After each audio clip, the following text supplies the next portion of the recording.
ഞാൻ ഡോക്ടർ ശ്യാംലാൽ, തിരുവനന്തപുരം കിംസ് ഹോസ്പിറ്റലിലെ ന്യൂറോളജി വിഭാഗം senior consultant and head of the ഡിപ്പാർട്ട്മെൻറ്റാണ്. ഞാൻ ഇന്നിവിടെ സംസാരിക്കാൻ ഉദ്ദേശിക്കുന്നത് എപ്പിലെപ്സി അഥവാ അപസ്മാരം എന്നതിനെക്കുറിച്ചാണ്. പലരും ഇതിനെ ചുഴലി, പല പേരുകളിൽ ഇത് അറിയപ്പെടും. എന്താണ് അപസ്മാരം അഥവാ എപ്പിലെപ്സി?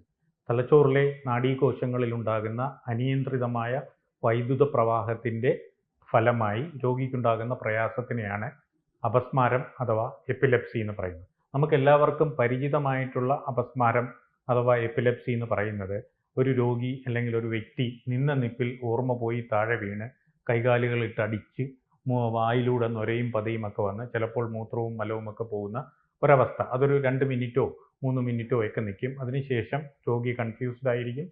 പിന്നെ നോർമലി പതുക്കെ നോർമൽസിയിലേക്ക് എത്തും. ഇതാണ് എല്ലാവർക്കും പരിചിതമായ അപസ്മാരം അഥവാ എപ്പിലെപ്സി. ഇതിനെ നമ്മൾ ജനറലൈസ്ഡ് എപ്പിലെപ്സി എന്നാണ് പറയുന്നത്. Grand mal epilepsy, generalised tonic clonic seizure. ഇത് അല്ലാതെ ഒരു ഗ്രൂപ്പ് ഓഫ് എപ്പിലെപ്സീസ് ഉണ്ട്. ഫോക്കൽ എപ്പിലെപ്സീസ് എന്ന് പറയും. ഫോക്കൽ എപ്പിലെപ്സീസ് എന്ന് പറഞ്ഞാൽ നമ്മുടെ തലച്ചോറിൻ്റെ ഏത് ഭാഗത്തു നിന്നാണ് വൈദ്യുത പ്രവാഹം അല്ലെ അനിയന്ത്രിതമായ ഇലക്ട്രിക്കൽ ഡിസ്ചാർജസ് വരുന്നത് അതനുസരിച്ച് രോഗിക്ക് സിംറ്റംസ് ഉണ്ടാവും. ഇപ്പോൾ നമ്മളുടെ ടെമ്പറൽ ലോബിൽ നിന്നാണ് തലച്ചോറിൽ നിന്ന് വൈദ്യുത പ്രവാഹം ഉണ്ടാകുന്നതെങ്കിൽ നമ്മൾക്ക് പെട്ടെന്ന് രോഗിക്ക് കൺഫ്യൂസ്ഡ് ആവുകയോ അല്ലെങ്കിൽ നമ്മൾ ഓരോ വ്യക്തികളെയൊക്കെ കാണുമ്പോൾ ഇവരെയൊക്കെ നമ്മൾ മുമ്പ് എവിടെയോ കണ്ടു പരിചയമുള്ളത് പോലുള്ള തോന്നലുകൾ വരികയോ അങ്ങനെയൊക്കെ വരാം. ചിലർക്ക് വയറ്റിൽ നിന്ന് ഉരുണ്ട് കയറുന്നത് പോലുള്ള സിംറ്റംസ് വന്ന് മയക്കം പോലെ വരുന്നത് വരാം. അങ്ങനെയൊക്കെയുള്ള എപ്പിലെപ്സിയാണ് നമ്മൾ ടെമ്പറൽ ലോബ് എപ്പിലെപ്സി അഥവാ കോംപ്ലക്സ് പാർഷ്യൽ സീഷേഴ്സ് എന്ന് പറയും. ഇപ്പോൾ തലച്ചോറിലെ കാഴ്ചശക്തിയെ നിയന്ത്രിക്കുന്ന ഓക്സിപിറ്റൽ ലോബിൽ നിന്നാണ് ഇലക്ട്രിക്കൽ അബ്നോർമാലിറ്റി വരുന്നതെന്നുണ്ടെങ്കിൽ നമ്മൾ ലൈറ്റ് അടിക്കുന്ന കണക്കുള്ള ഫ്ലാഷസ് പോലെ വരികയോ അല്ലെങ്കിൽ വിഷ്വൽ ഹാലൂസിനേഷൻസ്, ഇമാജിനറീസ് പോലെ കാണുകയോ ഒക്കെ ചെയ്യും. അതൊരു 2 മിനിറ്റ് കാണും, ഉടനെ തന്നെ മാറും. അങ്ങനെ നമ്മുടെ തലച്ചോറിൻ്റെ ഏത് ഭാഗത്തു നിന്നാണോ ഇലക്ട്രിക്കൽ ഇമ്പൾസസ് വരുന്നത് അതനുസരിച്ച് എപ്പിലെപ്സിയുടെ സിംറ്റംസ് മാറിക്കൊണ്ടിരിക്കും. ഈ എപ്പിലെപ്സി പ്രധാനമായും പല കാരണങ്ങളാൽ ഉണ്ടാകാം. ഒന്ന് കോമൺ ആയിട്ട് വരുന്നത് പാരമ്പര്യമായി വരുന്ന എപ്പിലെപ്സീസ് ആണ്. അത് യൂഷ്വലി ഒരു 15-20 വയസ്സൊക്കെ ആകുമ്പോഴാണ് വരുന്നത്. അപ്പോൾ അത് ബ്രെയിനിൽ വേറെ സ്ട്രക്ചറൽ ഡാമേജസ് ഒന്നും ഉണ്ടാവില്ല. അതിന് അതിൻ്റേതായ മെഡിസിൻസ് ഡോക്ടറുടെ നിർദ്ദേശാനുസരണം പ്രോപ്പറായിട്ട് കഴിക്കണം. അതേസമയം വേറെ സെക്കൻഡറി എപ്പിലെപ്സീസ് എന്ന് പറയുമ്പോൾ നമ്മളുടെ തലച്ചോറിൽ ഇൻഫെക്ഷൻ വരുമ്പോഴോ ആക്സിഡൻസിന് ശേഷമോ തലച്ചോറിലെ സ്ട്രോക്ക് അഥവാ രക്തം കട്ട പിടിക്കുന്നതിൻ്റെ പാർട്ടായിട്ടോ ഒക്കെ നമുക്ക് എപ്പിലെപ്സി വരാം. അപ്പം എപ്പിലെപ്സി ഒരാൾക്കുണ്ടെങ്കിൽ നമ്മൾ ഉടനെ തന്നെ ഒരു ന്യൂറോളജിസ്റ്റിനെ കാണുകയും അദ്ദേഹം അതിന് വേണ്ട ഹിസ്റ്ററിയൊക്കെ എടുത്ത് അത് പ്രോപ്പറായിട്ട് ഇൻവെസ്റ്റിഗേറ്റ് ചെയ്യും. EEG അഥവാ ഇലക്ട്രോ എൻസെഫലോഗ്രാം എന്ന് പറഞ്ഞൊരു ടെസ്റ്റ് ചെയ്യും ബ്രെയിൻ്റെ ഇലക്ട്രിക്കൽ അബ്നോർമാലിറ്റി അറിയുന്നതിനാണ്. അതേപോലെ തന്നെ MRI സ്കാൻ അല്ലെങ്കിൽ CT സ്കാൻ എടുക്കും. അതിനുശേഷം എപ്പിലെപ്സിയുടെ കാരണം അനുസരിച്ചിട്ടാണ് നമ്മൾ ചികിത്സ നിശ്ചയിക്കുന്നത്. അപ്പം ചില ആൾക്കാർക്ക് എപ്പിലെപ്സിക്ക് വർഷങ്ങളോളം മെഡിസിൻസ് കഴിക്കേണ്ടി വരും.